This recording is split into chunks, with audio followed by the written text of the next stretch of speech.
show their support for the student marches protesting gun violence after the tragedy of Parkland, which claimed the lives of 17 people, Viacom suspended their programming for 17 minutes.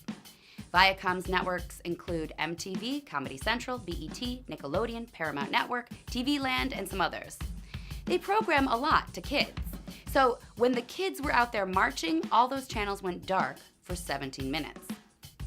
Now, the fact that 17 people died in yet another school shooting just sucks big time. I hate it. It's awful. And when I heard how Viacom was protesting, I just couldn't help but think, this is their protest? Going off the air for 17 minutes? That's it? Now, Viacom actually does have some other gun control initiatives in place. Like, for instance, they partnered with the Bill and Melinda Gates Foundation to form an organization called Get Schooled. And their brass has made major donations to other organizations. So they are active in other ways to fight for gun law reform. But their protest of going off the air for 17 minutes is what just got a ton of press coverage, as if it was an incredibly noble form of protest.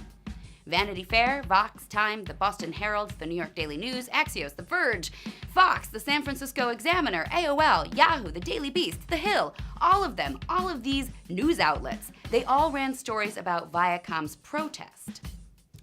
And the whole news story made it sound like their going off the air for 17 minutes was some kind of big, noble deal. That's the part that got me. That a media organization which programs largely to young people thought it was a big deal to shut up and leave the kids alone, to stop shoving commercials and other messaging down their throats for a measly 17 minutes.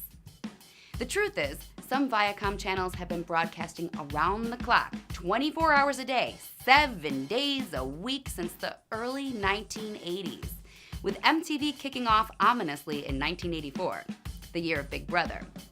That means for more than 30 years, they've been spewing messages at their audience, which is largely kids, without stopping. Ever. They call it programming, which says it all, doesn't it? And they're so used to having that microphone to speak directly into our kids' ears, programming them, helping to shape and mold them every single hour of every single day, that they now believe that shutting up for 70 minutes is a big deal.